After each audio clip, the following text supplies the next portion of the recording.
And hello, everyone. Welcome to Let's Be Honest with Peter Kozlodoy. We are 1 week into the launch of Honest to Greatness, and it's been an incredible ride. Last week, I was doing up to 9 interviews like this a day, and my brain felt like scrambled eggs. Perhaps you all can relate.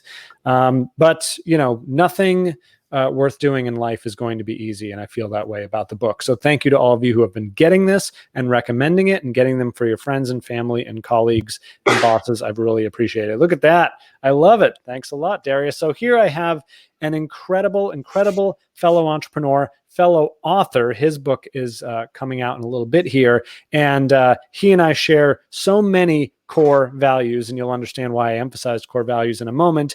Darius Mirshahzadeh, how you doing, man? Peter, I'm doing amazing, brother. Yeah. It's so great to hear that. And you and I were fast friends. I think we just share not only a lot of the same core values, but a lot of the same approaches and methodology to business and life. So it was great to get to know you quickly and have you on the show. So Darius, the show is Let's Be Honest, right? So we're going to try to get as deep and honest and vulnerable as possible. Why don't you take 3 minutes, tell everyone who you are, what you do, and what gets you inspired? Yeah. So I'm a serial entrepreneur, dad. I got 2 great kids and wonderful wife, and live here in Austin, Texas. But yeah, I'm a serial entrepreneur, high growth entrepreneur. I've grown many. We don't ever talk about our failures. Failure is an orphan, and success has many fathers. So we can talk about my successes now, but seriously, I'll talk about my failures as well. But no, I've had 2 notable business successes. My first company I started in 2003. I grew it. It was a number 40 in the Inc. 500. This is before there was an Inc. 5000.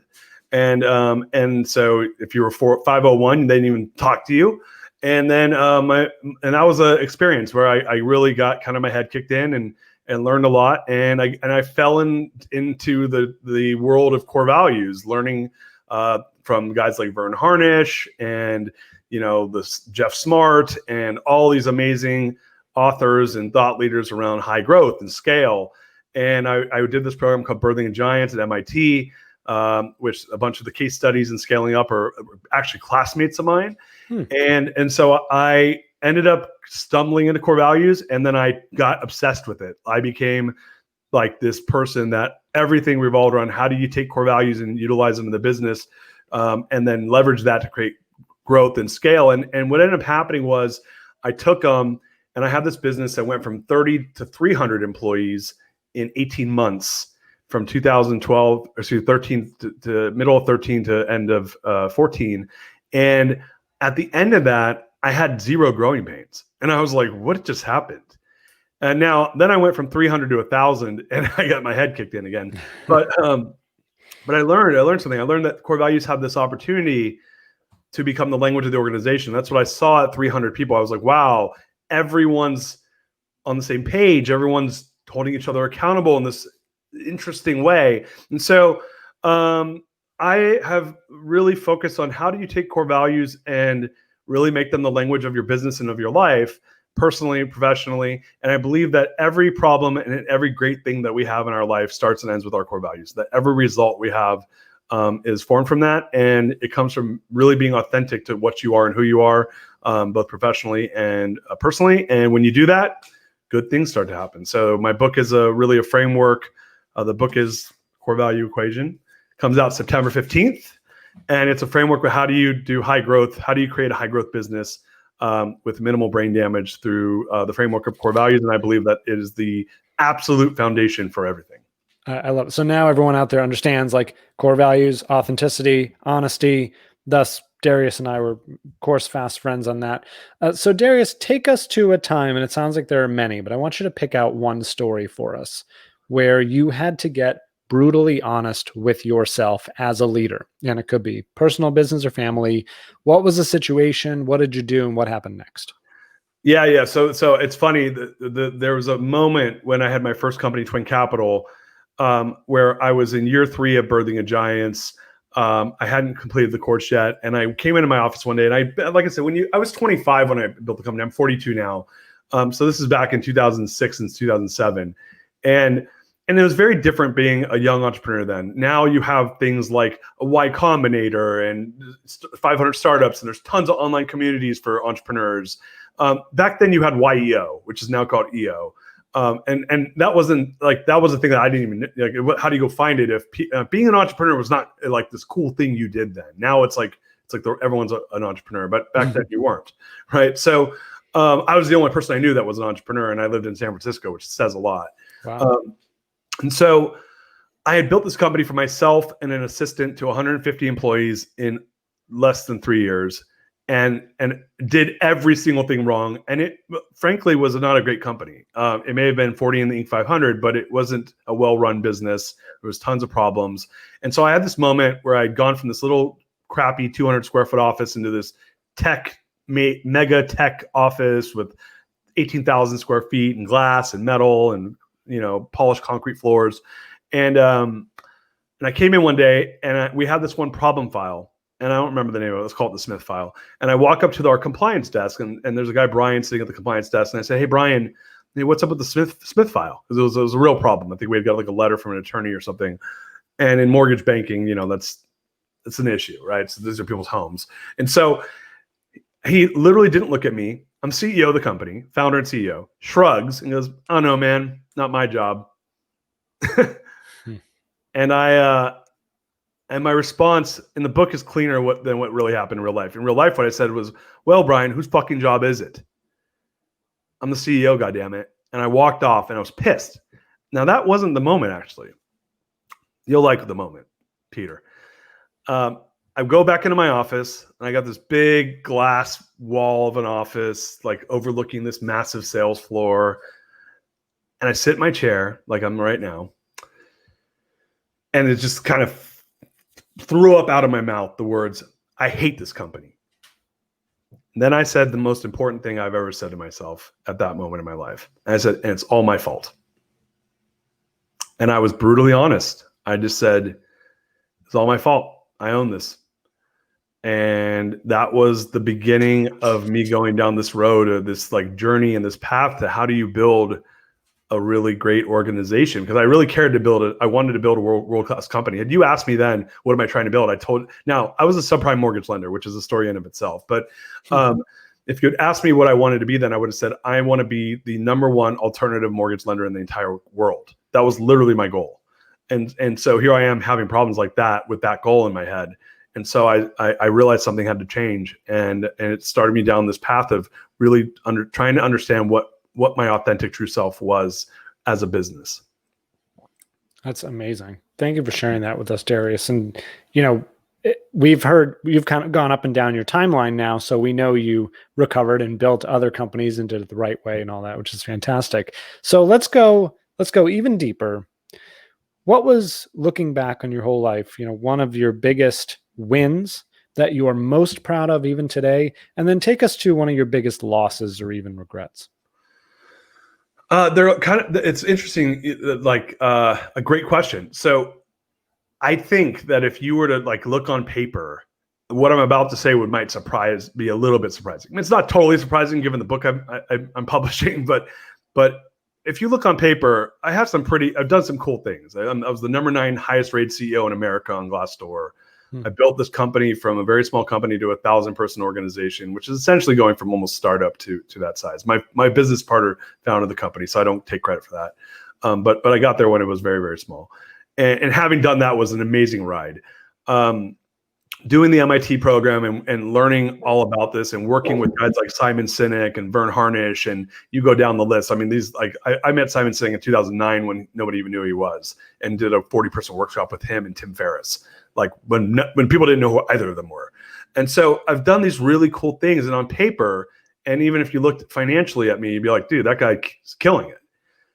But that's not what I'm most proud of. What I'm most proud of, and what I feel like is my biggest accomplishment right now, is having taken the time and the pain and the energy to learn how to not only figure out what my core values are in my personal life, but in my professional life, and to then turn them into something that I can hold myself and my organizations accountable to affect every result in my life, good or bad.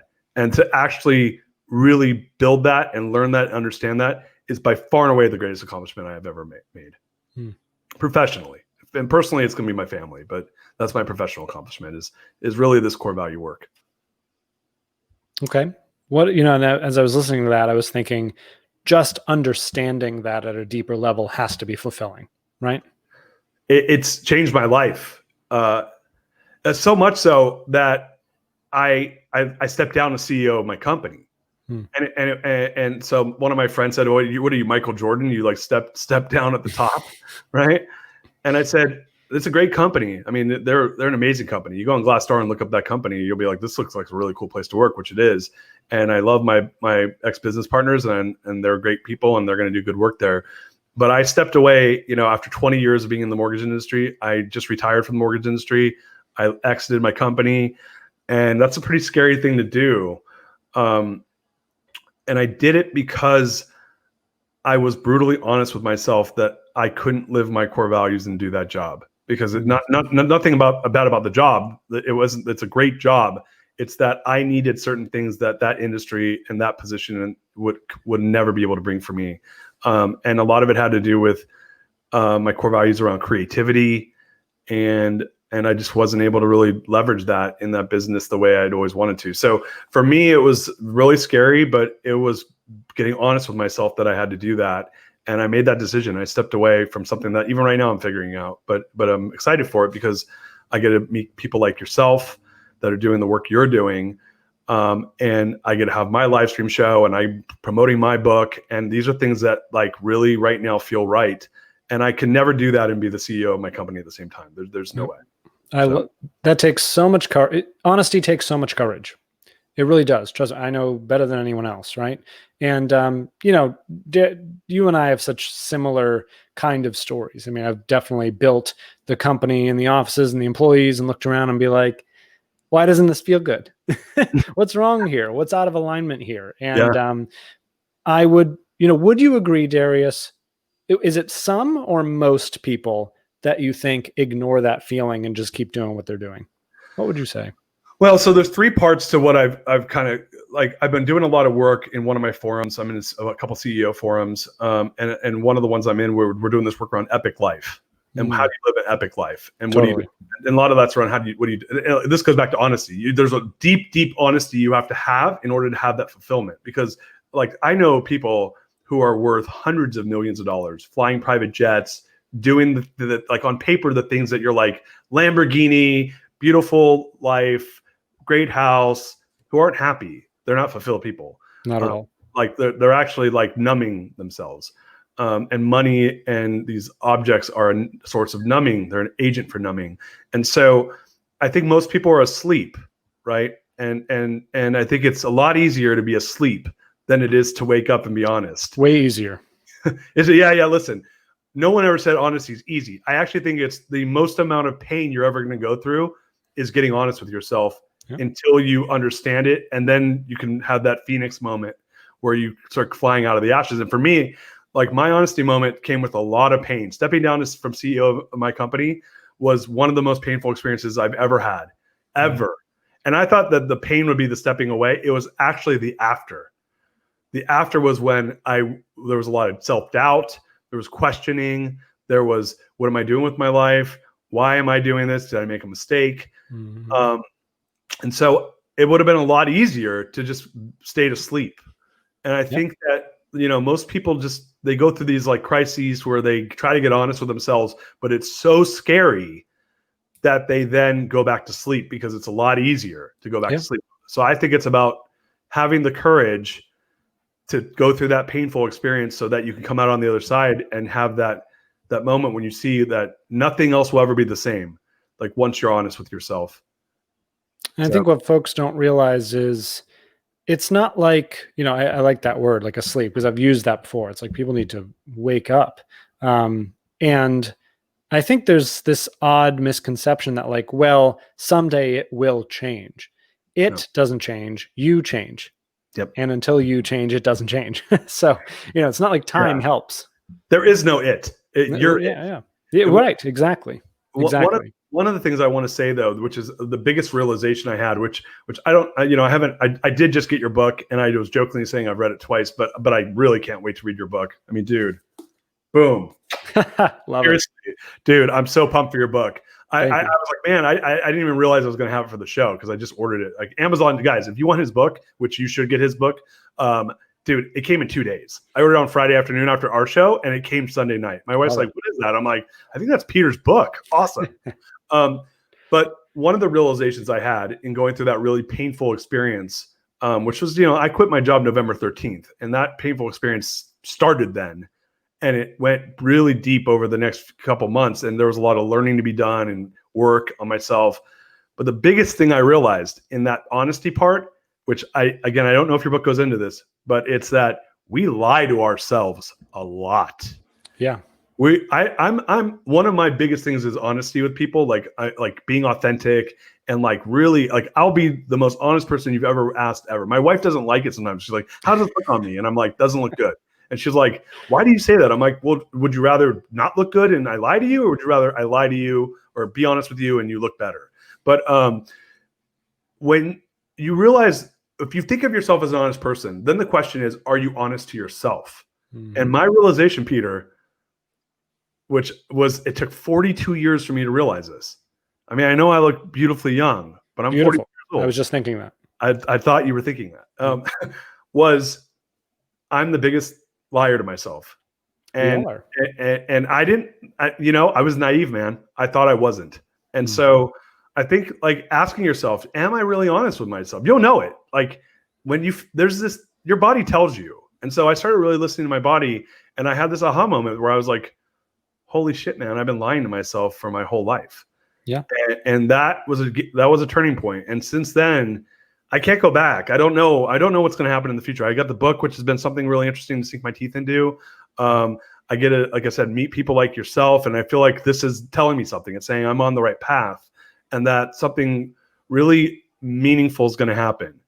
And I chose the word meaningful for a reason, because I was thinking about your book while I said it as well, which is a lot of times people write books or they go become speakers, or if in my case, I started companies and wanted high growth businesses because we want the award, right? We want people to say, oh, that's Darius. He has 1,000 employees. Oh, that's Darius. He's Inc. 500. Oh, that's Darius. Do you know what he's done? And that's all labels, right?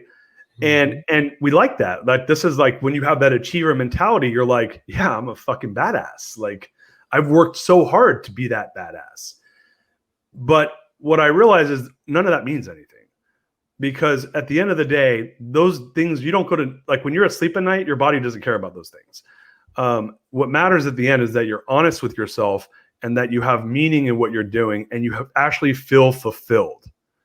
And fulfillment is way different than achievement. They're not the same thing at all. Not at all. And I think the KPIs around a success look at achievement over fulfillment. That is we measure ourselves around achievement and notoriety and celebrity and money. And I like that. I like some of those things a lot. Like, but they aren't who you are. Who you are is who you are. And the minute you own that, I think a whole different world opens up. Yes, and it's the only world that really matters. I mean, it's what's true. Yeah, the rest is just bullshit, whether we want to admit it to ourselves or not. Totally. So that's the irony of it all. Darius, what was there you've shared so many already. Was there a biggest loss or regret you wanted to dive into aside from what you've already shared, or have we covered that? No, I'll say this, is that in the process of going through this big transformation that's happened to me, was one major realization. And it's hard for me to say it, but it's so true, which is some people are, and maybe I'm just the exception, which I don't think I am, but maybe I am. It's really easy for us to put ourselves first when it comes to maybe, let's say, exercise or diet. That's a known, that's a well-worn path, right? Like, oh, you got to take care of yourself, get sleep, have a good diet, have good exercise. And that's something I've always been able to go to take care of myself. The one area though, the one regret I have is that I have spent my entire life punishing myself to achieve more as hard as I possibly can. Yeah. You and me both. right? And when I would have success, Peter, I would never celebrate it because I would wait for the next taste of success. And so my biggest regret was buying into that lie and not being honest with myself that I didn't need that. And although I do want to still have achievement and success in those things, I don't want it just for the sake of checking a box. I want it because it means something to me and because I'm actually doing it in the service of creating a better world and better people around me. And that a result of that is achievement, not for the act of achievement in of itself. Yep. And I think the big awakening for me is I started to think about it in terms of the time is going to go by no matter what. We do get a decision on what we're doing in the time that goes by. But, I've spent years chasing achievement and not fulfillment, and those years are gone. Like I can't swap them now. I can only make different choices going forward. So that was a big paradigm shift for me.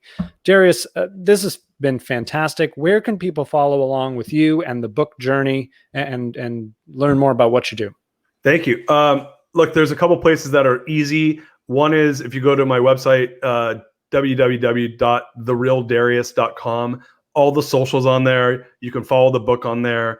Obviously, the book's it's available on Amazon. It comes out September 15th, but you can do pre-orders and whatnot, Audible, all that stuff.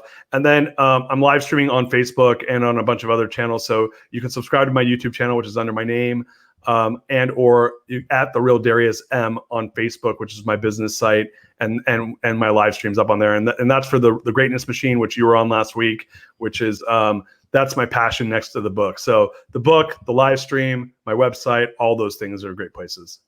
Amazing. Well, thank you so much. And, now people, it's the real, this is not the fake Darius. No. This is the real, you get the real thing here. Numero uno. So it's so great. Listen, I say this at the end of every show, like every leader that's come on is like, yeah, duh, honesty. That's it. That's the way. There is no other way. The other way is fake. It's not the real Darius, right?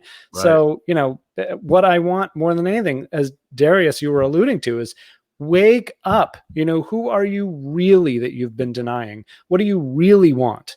And I'm willing to bet that the odds of you going directly to what you really want, do not pass go, do not collect $200, it's probably slim. And it's time to wake up. This guy stepped away from 1,000 employees, a massive company.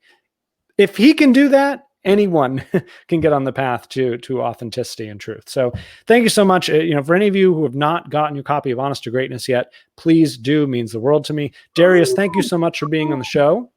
Dude, thank you for having me, man. I'm so just excited for everything you're doing, and it was awesome, man. I'm really pumped for you. It's my pleasure. You're very good for the ego, and my ego and I both appreciate it. Thank you, sir, very much. And until next time, folks, I'm Peter Kozlodoy. Thanks for being honest. Out.